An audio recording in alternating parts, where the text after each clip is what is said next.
Hi friends, ಎಲ್ಲರೂ ಹೇಗಿದ್ದೀರಾ? ಚೆನ್ನಾಗಿದ್ದೀರಾ ಅಂತ ಭಾವಿಸ್ತೀನಿ. ಇವತ್ತಿನ ರೆಸಿಪಿ 10 ಗಂಟೆ ನಂತರ ಕೂತ್ಕೊಂಡು ಟೈಮ್ ಪಾಸ್ ಆಗಿತ್ತೇನೋ ಅಂತ ಸ್ನ್ಯಾಕ್ಸ್ ರೆಸಿಪಿನ ತೆಗೆದುಕೊಂಡು ಬಂದಿದ್ದೀನಿ.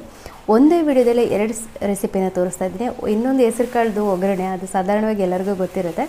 ಆದರೂ ನಾನು ಇದರಲ್ಲಿ ಹಾಕಿದ್ದೀನಿ. ಯಾರಾದರೂ ಗೊತ್ತಿಲ್ಲದಿರೋರಿದ್ದರೆ ನೋಡಿ, ಗೊತ್ತಿದ್ದರೂ ಸ್ಕಿಪ್ ಮಾಡಿ ನೋಡಿ ವಿಡಿಯೋನ. ಈಗ ಸಂಜೆ ಟೀ ಟೈಮಲ್ಲಿ ಕೂಡ ಕೂತ್ಕೊಂಡು ತಿನ್ನುವಂಥ ಸ್ನ್ಯಾಕ್ಸ್ ಇದು. ನೀವು ಬೆಳಿಗ್ಗೆ ಅಥವಾ ಸಂಜೆ ಯಾವಾಗ ಬೇಕಾದರೂ ಮಾಡ್ಕೊಳ್ಬೋದು. ಬನ್ನಿ ಹೇಗೆ ಮಾಡೋದು ಅಂತ ನೋಡ್ಕೊಂಡು ಬರೋಣ. ಅದಕ್ಕಿಂತ ಮೊದಲು ನೀವೇನಾದರೂ ನಮ್ಮ ಚಾನಲ್ ಫಸ್ಟಾಗಿ ನೋಡ್ತಾ ಇದ್ದರೆ ಪ್ಲೀಸ್ ಒಂದು ಲೈಕ್ ಮಾಡಿ, ಶೇರ್ ಮಾಡಿ, ಸಬ್ಸ್ಕ್ರೈಬ್ ಮಾಡ್ಕೊಳ್ಳೋದು.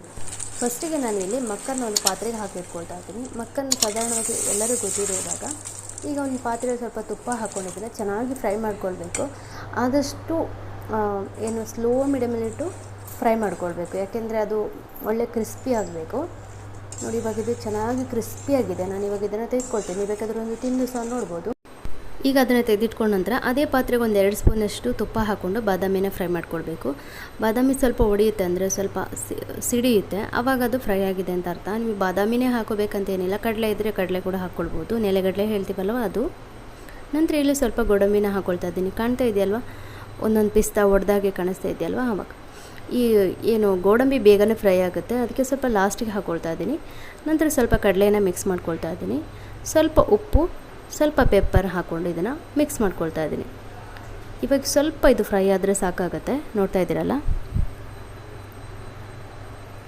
ಇವಾಗ ಇದು ಸಾಕು. ಇದಕ್ಕೆ ಸ್ವಲ್ಪ ಅರಿಶಿನ ಹಾಕ್ಕೊಳ್ತಾ ಇದ್ದೀನಿ. ನೀವು ಬೇಕಿದ್ದರೆ ಹಾಕ್ಕೊಳ್ಳಿ, ಇಲ್ಲಾಂದರೆ ಬೇಡ.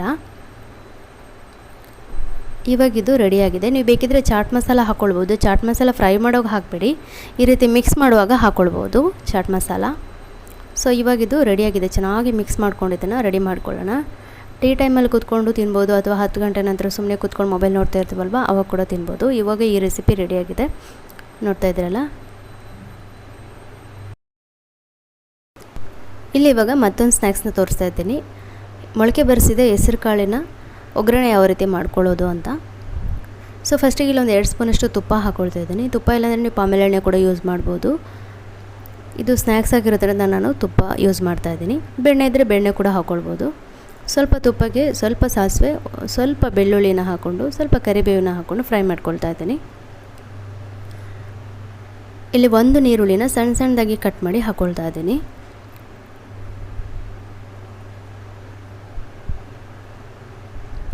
ಇವಾಗಿದೆ ಸ್ವಲ್ಪ ಬಾಡಿದ ನಂತರ ಒಂದು ಸಣ್ಣ ಟೊಮೆಟೊನ ಕಟ್ ಮಾಡಿ ಹಾಕ್ಕೊಳ್ತಾ ಇದ್ದೀನಿ. ನೀವು ಬೇಕಿದ್ರೆ ಹಾಕಿಲ್ಲ ಅಂದರೆ ಬೇಡ, ಪರವಾಗಿಲ್ಲ. ಇಲ್ಲಿ ಸ್ವಲ್ಪ ಉಪ್ಪನ್ನು ಹಾಕ್ಕೊಳ್ತಾ ಇದ್ದೀನಿ. ಒಂದು 1/4 ಸ್ಪೂನಷ್ಟು ಅರಿಶಿನ, ಸ್ವಲ್ಪ ಪೆಪ್ಪರ್ನ ಹಾಕ್ಕೊಳ್ತಾ ಇದ್ದೀನಿ. ಕಾಯಿ ಮೆಣಸು ಇದ್ದರೆ ಕಾಯಿ ಮೆಣಸು ಹಾಕ್ಕೊಳ್ಬೋದು, ಪೆಪ್ಪರ್ ಇಲ್ಲ ಅಂದರೆ. ನಾನಿಲ್ಲಿ ಕಾಯಿ ಮೆಣಸನ್ನ ಹಾಕ್ಕೊಳ್ತಾ ಇಲ್ಲ, ಪೆಪ್ಪರ್ ಹಾಕ್ಕೊಂಡು ಫ್ರೈ ಮಾಡ್ಕೊಳ್ತಾ ಇದ್ದೀನಿ. ಅದು ಚೆನ್ನಾಗಿ ಸ್ವಲ್ಪ ಫ್ರೈ ಆದ ನಂತರ ಮೊಳಕೆ ಕಟ್ಟಿಸಿರೋವಂಥ ಹೆಸರು ಕಾಳನ್ನ ಹಾಕ್ಕೊಳ್ತಾ ಇದ್ದೀನಿ. ಹೆಸರು ಕಾಳನ್ನ ನೀವು ಬೆಳಿಗ್ಗೆ ನೆನೆಸಿದರೆ ರಾತ್ರಿ ಕಟ್ಟಿಟ್ಟು ಮರುದಿನ ರಾತ್ರಿಗೆ ಅದು ಅಥವಾ ಬೆಳಿಗ್ಗೆಗೆ ಮಾಡ್ಕೊಳ್ಬೋದು. ಮೊಳಕೆ ಚೆನ್ನಾಗಿ ಬರುತ್ತೆ. ಇವಾಗ ಇದನ್ನೊಂದು ಮಿಕ್ಸ್ ಮಾಡಿ ಸ್ವಲ್ಪ ಬೇಯಲಿಕ್ಕೆ ತಕ್ಕಷ್ಟು ನೀರನ್ನು ಹಾಕ್ಕೊಳ್ಳೋಣ. ಸಾಧಾರಣವಾಗಿ ಈ ರೆಸಿಪಿ ಎಲ್ಲರಿಗೂ ಗೊತ್ತಿರುತ್ತೆ. ಯಾರಿಗೆ ಗೊತ್ತಿಲ್ಲ ನೋಡಿ, ಅವ್ರು ಮಾತ್ರ ನೋಡಿ. ನೀವು ಬೇಕಿದ್ದರೆ ತೆಂಗಿನಕಾಯಿ ಕೂಡ ಇದಕ್ಕೆ ಹಾಕ್ಕೊಳ್ಬೋದು. ನಾನಿಲ್ಲಿ ತೆಂಗಿನಕಾಯಿ ಹಾಕಿಲ್ಲ.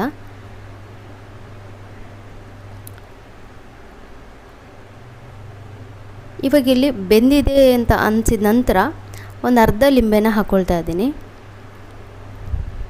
ಇವಾಗಿನ ಒಳ್ಳೆ ಮಿಕ್ಸ್ ಮಾಡಿಕೊಂಡು ಸ್ವಲ್ಪ ಇದನ್ನು ಮುಚ್ಚಿ ಸೆಕೆ ಬರೆಸ್ಕೊಂಡ್ರೆ ಈ ರೆಸಿಪಿ ಕೂಡ ರೆಡಿ ಆಗುತ್ತೆ. ಇವತ್ತಿನ ಈ 2 ರೆಸಿಪಿ ನಿಮ್ಗೆ ಇಷ್ಟ ಆಗಿದೆ ಅಂತ ಭಾವಿಸ್ತೀನಿ.